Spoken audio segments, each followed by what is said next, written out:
ओ भाई, ये तो किसान आंदोलन में हल बुढ़े भी कूद पड़े। इधर देखो, पोर्न स्टार। ओ, उसका नाम सुनते ही देखा पूरा का पूरा स्टेज ही गिर गया। ओ, उधर देखो तो क्या बोलते हैं उसको, नाम रिहाना, पॉप गायिका, उसने भी सपोर्ट किया, वो भी किसान बन गई, पोर्न स्टार भी किसान बन गई। और सबसे मजे की बात तो भाई, और पर्यावरण एक्टिविस्ट ग्रेटा थनगर, उसने तो कमाल ही कर दिया। 3 तारीख से ही योजना बनाने लग गई और पोल खुल गई।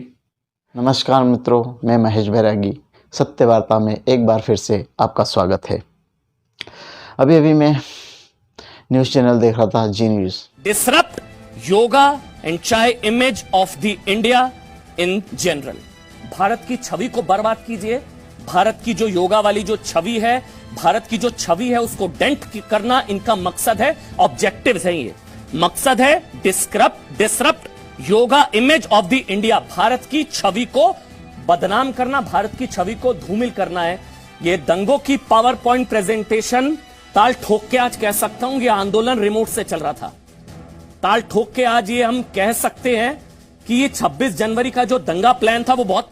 उन्होंने अपनी रिसर्च का डेटा बताया कि जो 26 जनवरी को प्रायोजित फसाद, उपद्रव जो हुए हैं, वो पूरी तरह से प्रायोजित थे।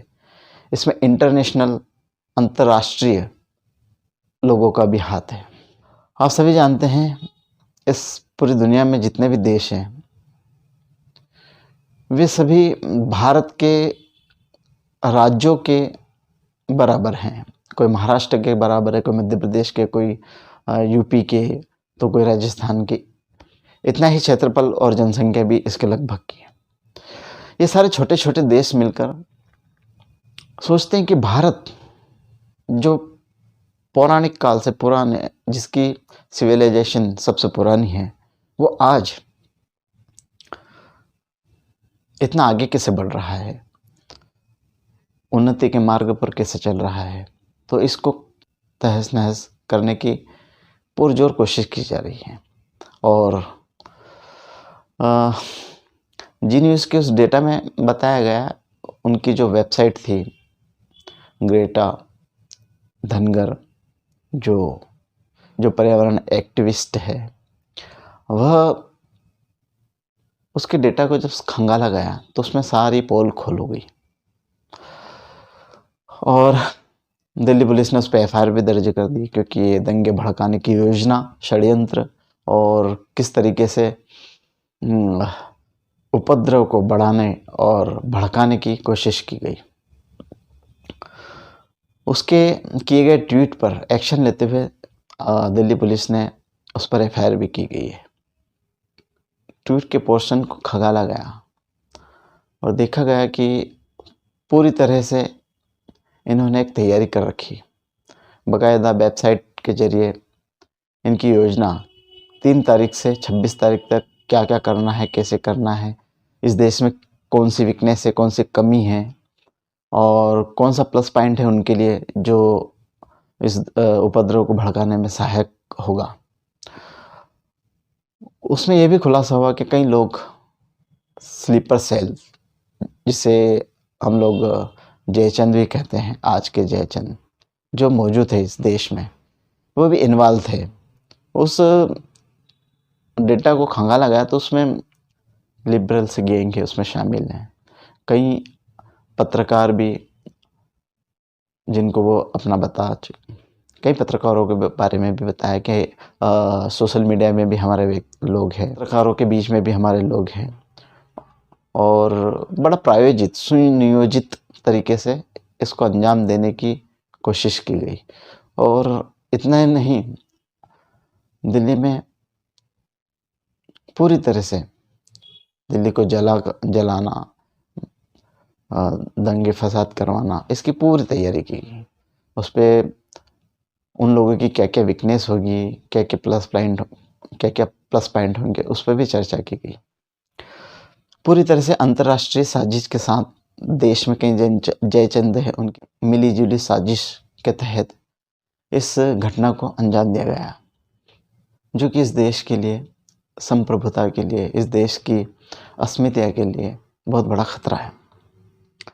बात करते हैं रियाना की, जो पॉप गायिका अमेरिका की। उसके वहाँ जो दंगे हुए, फसाद हुए वाइट हाउस के आसपास और भी जगह जो दंगे फसाद हुए, उसके बारे में उसने एक शब्द नहीं कहा और वो कूद पड़ी भारत की अंदरूनी मामले में।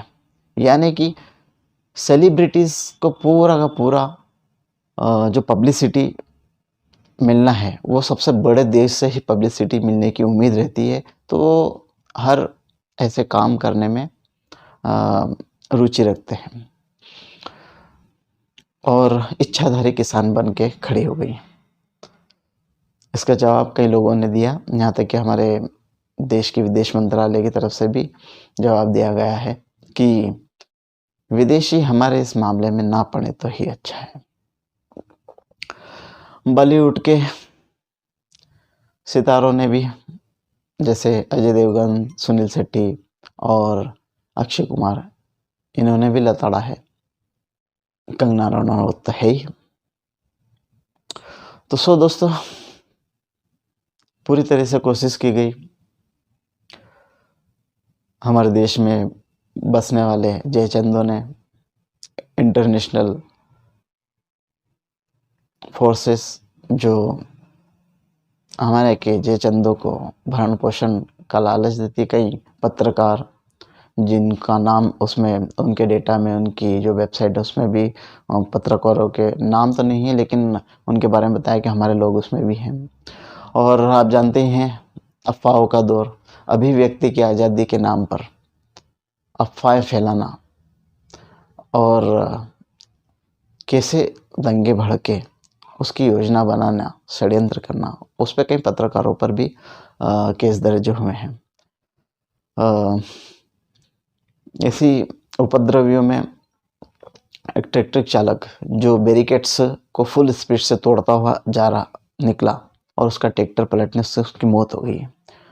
तो उसकी भी गलत अफवाहें फैलाई गई कि गोली चलाई, पुलिस की गोली के द्वारा उसकी मृत्यु हुई। ऐसी अफवाहों के बीच दंगा भड़के, लोग आक्रोशित हुए, उपद्रव करें, यही योजना थी। उसमें कई पत्रकारों के ऊपर भी केस दर्ज किए गए हैं। समझ नहीं आता कि लोगों को हुआ क्या है,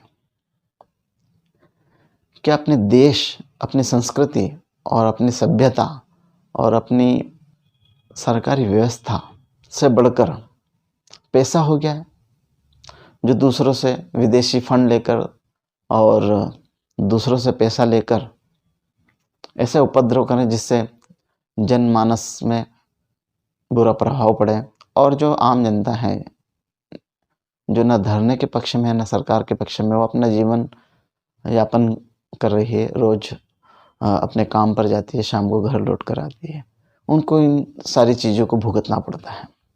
और कई इच्छाधारी किसान बनकर इस धरने में अपना अपना योगदान दे रहे हैं। कभी वो वकील बन जाते हैं, कभी सामाजिक कार्यकर्ता बन जाते हैं, कभी दलित चिंतक बन जाते हैं, और कभी राजनेता बन जाते हैं, और कभी सो कॉल्ड तथाकथित किसान भी बन जाते हैं। तो भाइयों, इस देश में शांति रहने दो, इस देश को उन्नति के मार्ग पर बढ़ने दो। आप सभी से यही निवेदन है, ऐसे उपद्रव ना करें। और जो विदेशों में बैठे हैं षड्यंत्रकारी, वे भी ध्यान दें, ये भारतवर्ष है। 1947 में भी विदेशियों को खदेड़ा था, तो ये ना सोचे कि आपके ये छोटे मोटे ट्वीट से इस भारत पर कुछ असर पड़ेगा। और सरकार उसका जवाब दे ही रही है, पुलिस ने भी एफआईआर दर्ज की है।